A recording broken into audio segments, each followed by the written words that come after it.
Hi friends, welcome to our channel Kalam விஷயர்ஸ்.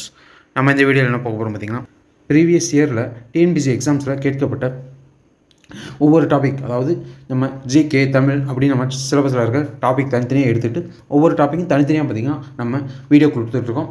அதில் ஒவ்வொரு வீடியோவில் பார்த்திங்கன்னா ஒரு சில கொஸ்டின்ஸ், இம்பார்ட்டன்ட் கொஸ்டின் பார்த்திங்கன்னா நம்ம ஒவ்வொரு கொஸ்டினாக பார்த்திங்கன்னா நம்ம தனித்தனியாக எக்ஸ்பிளைன் பண்ணி நம்ம கிளாஸஸ் கொடுத்துட்ருக்கோம். நம்ம ப்ரீவியஸ் இயர் கொஸ்டின் எதுக்காக பார்க்கணும் அப்படின்னு பார்த்தீங்கன்னா, நம்ம ஒரு டாபிக் படிக்கிறோம்னா அந்த டாப்பிக்லேருந்து கொஸ்டின் எப்படி வரும் அப்படின்னு நம்ம தெரிஞ்சிருக்கணும். தெரிஞ்சால் மட்டும்தான் அந்த டாபிக் எப்படி நம்ம படிக்கணும்னு தெரியும். நம்ம நார்மலாக படிக்கிறதுக்கும் நம்ம ப்ரீவியஸ் இயர் கொஸ்டின் பார்த்துட்டு படிக்கிறதுக்கும் நிறைய வித்தியாசம் இருக்குது. இப்போ வந்து ஃபஸ்ட்டு பிகினர்ஸை பொறுத்தளவு பார்த்திங்கன்னா, நம்ம எடுத்துனே படிக்கிறதுக்கும் அதே மாதிரி நம்ம சிலபஸ் பார்த்துட்டு நம்ம ப்ரீவியஸ் இயர் கொஸ்டின் நம்ம படிக்கிறதுக்கு முன்னாடி ஒரு தடவை ப்ரீவியஸ் இயர் கொஸ்டின் பார்த்துட்டு லைட்டாக பார்த்துட்டு அப்புறம் நம்ம படிக்கிறதுக்கும் வித்தியாசம் இருக்குது. நம்ம எடுத்துனே புக் எடுத்து படித்தாலும் ப்ரீவியஸ் இயர் கொஸ்டின் அப்போ பார்த்தா மட்டும்தான் பார்த்திங்கன்னா கொஸ்டின் எப்படி கேட்குறாங்க அப்படின்னு தெரியும். அதனால தான் பார்த்திங்கன்னா நம்ம ப்ரீவியஸ் இயர் கொஸ்டின் பார்த்திங்கன்னா தனித்தனியாக கொடுத்துட்ருக்கோம்.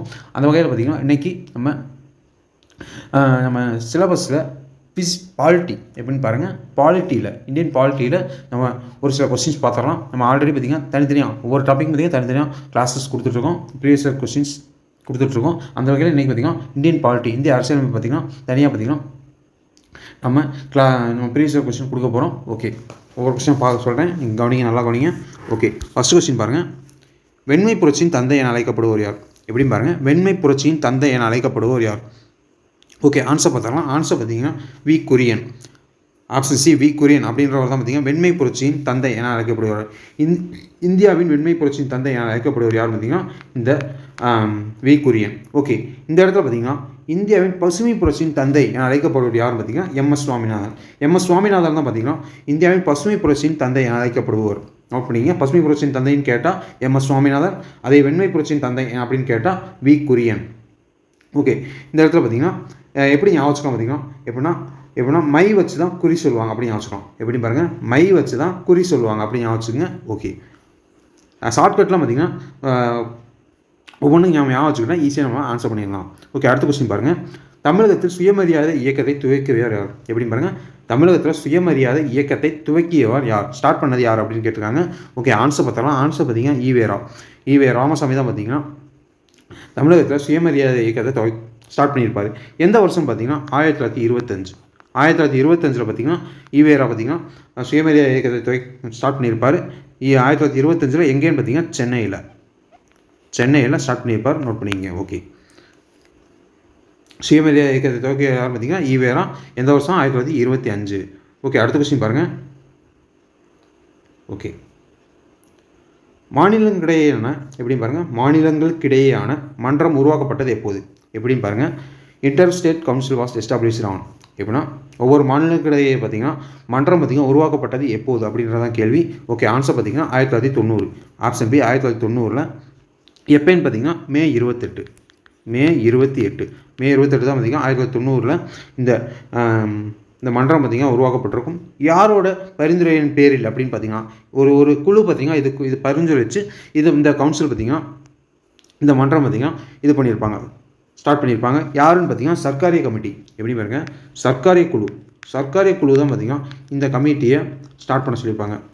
சர்க்காரிய கமிட்டி தான் பார்த்திங்கன்னா இது பரிந்துரைச்சு இந்த கமிட்டி பார்த்திங்கன்னா ஸ்டார்ட் பண்ணியிருப்பாங்க. எந்த வருஷம்? 1990. ஓகே, நோட் பண்ணிங்க. ஓகே, யாருன்னு பார்த்திங்கன்னா சர்க்காரிய குழு தான் பார்த்திங்கன்னா இதை பார்த்திங்கன்னா பரிந்துரைச்சிருப்பாங்க. ஓகே, அடுத்த கொஸ்டின் போயிடலாம். ஓகே, அடுத்த கொஸ்டின் பாருங்கள். மாநில சட்டமன்றத்தில் நிதி மசோதாவை யாருடைய பரிந்துரையின் பேரில் அறிமுகப்படுத்த முடியும்? எப்படின்னு பாருங்கள். மாநில சட்டமன்றத்தில் நிதி மசோதாவை யாருடைய பரிந்துரையின் பேரில் அறிமுகப்படுத்த முடியும் அப்படின்றதான் கேள்வி. ஓகே, ஆப்ஷன் பாருங்கள். சபாநாயகர், முதலமைச்சர், நிதியமைச்சர், ஆளுநர். ஓகே, ஆன்சர் பார்த்தாலும் ஆன்சர் பார்த்திங்கன்னா ஆளுநரோட பரிந்துரையின் பேரில் தான் பார்த்திங்கன்னா நிதி மசோதாவை மாநில சட்டமன்றத்தில் அறிமுகப்படுத்த முடியும். நோட் பண்ணிங்க. ஆளுநரோட பரிந்துரையின் பேரில் தான். நோட் பண்ணிங்க. ஆளுநர் தான் இந்த இதுக்கு பார்த்திங்கன்னா பரிந்துரை செஞ்சால் மட்டும்தான் பார்த்திங்கன்னா இந்த மாநில சட்டமன்றத்தில் நிதி மசோதாவை அறிமுகம் செய்ய முடியும். நோட் பண்ணிங்க. ஓகே, அடுத்த கொஸ்டின் போயிடலாம். ஓகே, அடுத்த ஒரு இம்பார்ட்டன்ட் கொஸ்டின். இந்த கொஸ்டின் பாருங்கள். இந்திய அணுசக்தி கழகம் உருவாக்கப்பட்ட ஆண்டு என்ன? எப்படின்னு பாருங்கள். இந்திய அணுசக்தி கழகம் உருவாக்கப்பட்ட ஆண்டு என்ன அப்படின்றதான் கேள்வி. ஓகே, ஆன்சர் பார்த்திங்கன்னா 1948. 1948 தான் பார்த்திங்கன்னா இந்திய அணுசக்தி கழகம் பார்த்திங்கன்னா ஸ்டார்ட் பண்ணியிருப்பாங்க. 1948 ஆகஸ்ட் 10 தான். 1948 ஆகஸ்ட் 10 தான் பார்த்திங்கன்னா இந்திய அணுசக்தி கழகம் பார்த்திங்கன்னா உருவாக்கப்பட்டிருக்கும். இது எப்படி ஞாபகம் வச்சுக்கலாம் பார்த்திங்கன்னா, அணு பார்த்திங்கன்னா ஆட்டம், 2 ஆட்டம் சேர்ந்தால் தான் பார்த்திங்கன்னா அது வந்து பிளாஸ்ட் ஆகும். எப்படி பாருங்கள், 2 ஆட்டம் சேர்ந்தால் தான் பார்த்திங்கன்னா பிளாஸ்ட் ஆகும். அப்படி ஞாபகம் வச்சுக்கோங்க. 2 ஆட்டம்னா பார்த்திங்கன்னா 8 மார்க் இருக்கும். அப்போனா 1948 நோட் பண்ணிங்க. 2 ஆட்டம் நோட் பண்ணிங்க. ஓகே, 2 ஆட்டம் சேர்ந்தால் தான் பார்த்திங்கன்னா பிளாஸ்ட் ஆகும். ஓகே, அடுத்த கொஸ்டின் போயிடலாம்.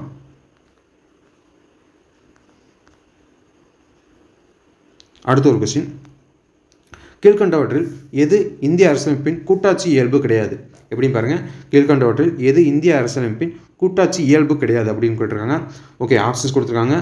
அரசியலமைப்பின் மேலான தன்மை, அகில இந்திய பணிகள், ஒற்றை குடியுரிமை, சுதந்திர நீதித்துறை, ஈரவை சட்டமன்றம், ஒன்றிணைந்த நீதித்துறை. ஓகே, ஆன்சர் பார்த்துடலாம். ஆன்சர் பார்த்திங்கன்னா இதில் எது கூட்டாட்சி இயல்பு கிடையாது அப்படின்றதான் கேள்வி. ஓகே, ஆன்சர் பார்த்திங்கன்னா ஆப்ஷன் சி.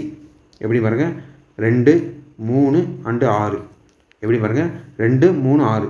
அகில இந்திய பணிகள் பார்த்திங்கன்னா கூட்டாட்சி அமைப்பின் கீழே வராது. அதேமாதிரி பார்த்திங்கன்னா ஒற்றை குடியுரிமையும் கூட்டாட்சி அமைப்பின் கீழே வராது. அதேமாதிரி பார்த்திங்கன்னா ஒன்றிணைந்த நீதித்துறை இதுவும் பார்த்திங்கன்னா கூட்டாட்சி இயல்பு கிடையாது வராது. ஓகே, இந்த ஒன்றிணைந்த நீதித்துறை அப்படின்றது பார்த்திங்கன்னா சுதந்திர நீதித்துறை அப்படின்னு வரும். எப்படி பாருங்கள், இந்த சுதந்திர நீதித்துறை தான் பார்த்திங்கன்னா கூட்டாட்சி இயல்பு கீழே வரும். சுதந்திர நீதித்துறை தான் பார்த்திங்கன்னா கூட்டாட்சி இயல்பு கீழே வரும். இங்கே என்ன கொடுத்துருக்காங்க, ஒன்றிணைந்த நீதித்துறையும் கொடுத்துருக்காங்க, தவறு. ஈரவை சட்டமன்றம் பார்த்திங்கன்னா கூட்டாட்சி இயல்பு கீழே தான் வரும். சுதந்திர நீதித்துறை வரும். இந்த இங்கே கொடுத்துருக்காங்க பாருங்கள், சுதந்திரமான நீதித்துறை.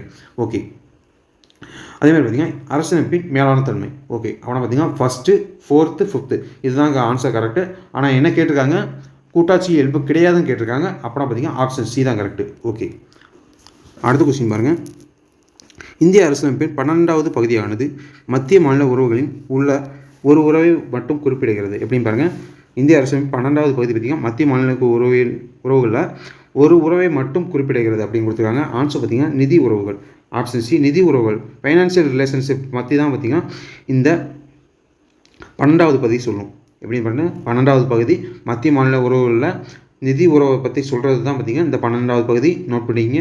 இந்த சட்டமன்ற உறவுகள், நிர்வாக உறவுகள் இதெல்லாம் பார்த்திங்கன்னா தனித்தனியாக வரும். எப்படின்னா வேறு வேறு பகுதியில் வரும். ஆனால் பார்த்திங்கன்னா 12வது பகுதியில் எதாவது சொல்லுவாங்க பார்த்திங்கன்னா இந்த நிதி உறவுகள், ஃபைனான்சியல் ரிலேஷன்ஷிப் பற்றி சொல்கிறது பார்த்திங்கன்னா இந்த நிதி உறவுகள். நோட் பண்ணிக்கிங்க. ஓகே, 12வது பகுதியில். ஓகே, அடுத்த கொஸ்டின் பாருங்கள். நெருக்கடி நிலையில் இந்திய அரசமைப்பு கூட்டாட்சியிலிருந்து ஒற்றை ஆட்சிக்கு மாற. எப்படின்னு பாருங்கள், நெருக்கடி நிலையில் பார்த்திங்கன்னா கூட்டாட்சி, இந்திய அரசமைப்பில் கூட்டாட்சி அமைப்பிலிருந்து கூட்டாட்சியிலிருந்து ஒற்றை ஆட்சிக்கு மாறுறதுக்கு கீழ்கண்டவற்றில் எது கரெக்ட் அப்படின்னு கேட்டிருக்காங்க. ஓகே, இந்திய அரசமைப்பில் சட்ட திருத்தம் தேவையில்லை. எப்படின்னு பார்த்தீங்கன்னா அப்போதைக்கு சட்ட திருத்தம் தேவையில்லை அப்படின்றது தான் ஆன்சர். எப்படின்னு பாருங்கள், இந்திய அரசமைப்பில் சட்ட திருத்தமும் தேவையில்லை. நெருக்கடி நிலையில் பார்த்திங்கன்னா இந்திய அரசமைப்பின் கூட்டாட்சியிலிருந்து ஒற்றையாட்சிக்கு மாறுறதுக்கு பார்த்திங்கன்னா இந்திய அரசமைப்போட சட்ட திருத்தம் பார்த்திங்கன்னா தேவையில்லை அப்போதைக்கு ஒரு சட்டம் இதாக திருத்தினா மட்டும்தான் பார்த்திங்கன்னா அதை பார்த்திங்கன்னா நம்ம வந்து ஃபாலோ பண்ண முடியும். ஆனால் அப்போதைக்கு எப்படின்னா பார்த்திங்கன்னா நெருக்கடி நிலையில் பார்த்திங்கன்னா கூட்டாட்சியிலிருந்து ஒற்றையாட்சிக்கு மாறுறதுக்கு பார்த்திங்கன்னா சட்ட திருத்தம் தேவையில்லை. நோட் பண்ணிங்க, இதான் ஆன்சர். ஓகே, ஆப்ஷன்ஸ் என்ன கொடுத்துருக்காங்க பாருங்கள். முறையான அரசியலமைப்பு சட்ட திருத்தம் சட்ட திருத்தம் தேவையில்லை தான். Okay, 2/3 mark. எப்படின்னா 3/2 பங்கு மாநில அரசு ஒத்துக்கொள்ள வேண்டும் அப்படின்றதும் தேவையில்லை. பாராளுமன்றம் மற்றும் மாநில சட்டமன்றம் சேர்ந்து ஒத்துக்கொள்ள வேண்டும், இதுவும் தேவையில்லை. ஓகே, ஆன்சர் பார்த்திங்கன்னா ஆப்ஷன் ஏ. நோட் பண்ணிங்க. ஓகே, அடுத்த ஒரு கொஸ்டின், மக்கள் பிரதிநிதித்துவ சட்டம் இயற்றப்பட்ட ஆண்டு. எப்படின்னு பாருங்கள், மக்கள் பிரதிநிதித்துவ சட்டம் இயற்றப்பட்ட ஆண்டு. நோட் பண்ணிங்க. ஓகே, ஆன்சர் பார்த்தலாம். ஆன்சர் பார்த்திங்கன்னா ஆப்ஷன் ஏ, 1951. 1951 தான் பார்த்திங்கன்னா மக்கள் பிரதிநிதித்துவம் சட்டம் பார்த்திங்கன்னா இயற்றப்பட்டிருக்கும். எப்படின்னு பாருங்கள், 1951 பார்த்திங்கன்னா 1951, 1952 தான் பார்த்திங்கன்னா முதல் சுதந்திரத்துக்கு அப்புறம் பார்த்திங்கன்னா தேர்தல் நடைபெறும். 1951, 1952 தான் பார்த்திங்கன்னா முதல் பொதுத் தேர்தல் நடைபெற்றிருக்கும். அந்த வருஷம் தான் பார்த்திங்கன்னா 1951 பார்த்திங்கன்னா மக்கள் பிரதிநிதித்துவ சட்டம் பார்த்திங்கன்னா இயற்றப்பட்டிருக்கும். நோட் பண்ணிங்க, 1951, 1952 தேர்தல் நடைபெற்றிருக்கும். மக்கள் பிரதிநிதித்துவ சட்டம் எப்போது இயற்றப்பட்டிருக்கும் பார்த்திங்கன்னா 1951. ஓகே, நோட் பண்ணிக்கங்க. ஓகே, நெக்ஸ்ட் கொஸ்டின் பாருங்கள். தேர்தல் ஆணையத்தை பொறுத்தவரை மாவட்ட அளவில் மாவட்ட திரும்பும் அதிகாரியாக யார் செயல்படுகிறார்? தேர்தல் ஆணையத்தை பொறுத்தவரை மாவட்ட அளவில் மாவட்ட திரும்பும் அதிகாரியாக யார் செயல்படுகிறார் அப்படின்றதான் கேள்வி. ஆப்ஷன்ஸ் பாருங்கள். மாவட்ட வருவாய் அதிகாரி, சார் ஆட்சியாளர், மாவட்ட ஆட்சியர், மாநில தேர்தல் ஆணையர். ஓகே, ஆன்சர் பார்த்துடலாம். ஆன்சர் பார்த்தீங்கன்னா மாவட்ட ஆட்சியர். டிஸ்ட்ரிக்ட் கலெக்டர் தான் பார்த்தீங்கன்னா தேர்தல் ஆணையத்தில் பார்த்தீங்கன்னா மாவட்ட அளவில் பார்த்தீங்கன்னா மாவட்ட திரும்பும் அதிகாரியாக பார்த்தீங்கன்னா செயல்படுறாரு. ரிட்டர்னிங் ஆஃபீஸர் இப்போ பார்த்தீங்கன்னா டிஸ்ட்ரிக்ட் ரிட்டர்னிங் ஆஃபீஸர் யார் பார்த்தீங்கன்னா இந்த மாவட்ட ஆட்சியர், டிஸ்ட்ரிக்ட் கலெக்டர் தான். நோட் பண்ணிக்கங்க.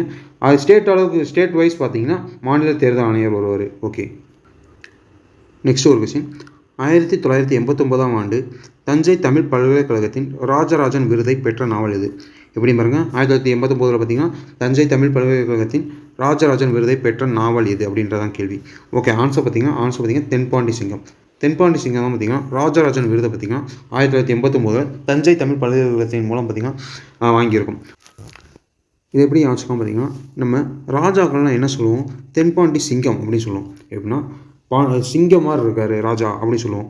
ராஜா எப்படி சொல்லுவாங்க, பாண்டி அப்படின்னு பார்த்தீங்கன்னா ராஜாவை எப்படி சொல்லுவோம், சிங்கம் மாதிரி இருக்கார் வர அப்படின்னு சொல்லுவோம். ராஜாவோட அழகை பார்த்திங்கன்னா நம்ம சிங்கம் அளவுக்கு பார்த்திங்கன்னா நம்ம உயர்த்தி பேசுவோம். அப்படி ஆச்சுக்கலாம். ராஜான்னு வந்தால் தென்பாண்டி சிங்கம் 1989. நோட் பண்ணிக்கிங்க. ஓகே, அடுத்த கொஸ்டின் பாருங்கள். பாலகங்காதர் திலகர் சிவாஜி திருநாளை எந்த ஆண்டு அறிமுகப்படுத்தினார்? எப்படின்னு பாருங்கள். பாலகங்காதர் திலகர் சிவாஜி திருநாளை எந்த ஆண்டு அறிமுகப்படுத்தினார் அப்படின்றதான் கேள்வி. ஆப்ஷன்ஸ் பாருங்கள். ஆன்சர் பார்த்தீங்கன்னா 1986 AD. 1986 தான் பார்த்தீங்கன்னா பாலகங்காதர் திலகர் பார்த்தீங்கன்னா சிவாஜி திருநாளை பார்த்தீங்கன்னா ஸ்டார்ட் பண்ணியிருப்பார், அறிமுகப்படுத்தியிருப்பார் 1996. எப்போன்னு பாருங்கள், 1996 பாலகங்காதர் திலகர் பார்த்தீங்கன்னா இனாகிரேட்டட் த சிவாஜிஸ் ஃபெஸ்டிவல். எப்போன்னு பார்த்தீங்கன்னா 1986. ஓகே, நோட் பண்ணிங்க. ஓகே, அடுத்த கொஸ்டின். இந்தியாவின் முதல் சட்ட அமைச்சராக பொறுப்பேற்றவர் யார்? எப்படின்னு பாருங்கள். இந்தியாவின் முதல் சட்ட அமைச்சராக பொறுப்பேற்றவர் யார் அப்படின்றதான் கேள்வி. ஓகே, ஆன்சர் பார்த்தீங்கன்னா doctor B.R. Ambedkar. Doctor B.R. Ambedkar தான் பார்த்தீங்கன்னா இந்தியாவின் முதல் சட்ட அமைச்சராக பொறுப்பேற்றுவார். ஓகே, இவர் தான் பார்த்தீங்கன்னா இந்திய அரசியலமைப்பின் தந்தை என அழைக்கப்படுவார். எப்படின்னு பாருங்கள். இந்திய அரசியலமைப்பின் தந்தை என அழைக்கப்படுவார் பார்த்தீங்கன்னா இந்த அரசியலமைப்பின் தந்தை. ஏன்னு பார்த்தீங்கன்னா இந்திய அரசியலமைப்பு உருவாகிறதுக்கு ஒரு முக்கியமான ரோல் ப்ளே பண்ணவர் யார் பார்த்தீங்கன்னா இந்த டாக்டர் B.R. அம்பேத்கர் தான். ஏன்னு பார்த்தீங்கன்னா சட்ட வரைவு குழு 7 பேர் கொண்ட சட்ட வரைவு குழுவின் தலைவர் யாரும் பார்த்தீங்கன்னா நம்ம B.R. அம்பேத்கர் தான். அந்த 7 பேர் கொண்ட சட்ட வரைவு குழு தான் பார்த்தீங்கன்னா இந்திய அரசியலமைப்பையே உருவாக்கியிருக்கும். இந்திய அரசியலமைப்பு உருவாக்குனது எதுன்னு பார்த்தீங்கன்னா இந்த 7 பேர் கொண்ட சட்ட வரைவு குழு தான் பார்த்தீங்கன்னா முக்கியமான ரோல் ப்ளே பண்ணி இந்த இந்திய அரசியலமைப்பையே உருவாக்கியிருக்கும். அந்த உருவாக்கின தலைவர் தான் பார்த்தீங்கன்னா டாக்டர் B.R. அம்பேத்கர். அவர் தான் பார்த்தீங்கன்னா முதல் சட்ட அமைச்சர்.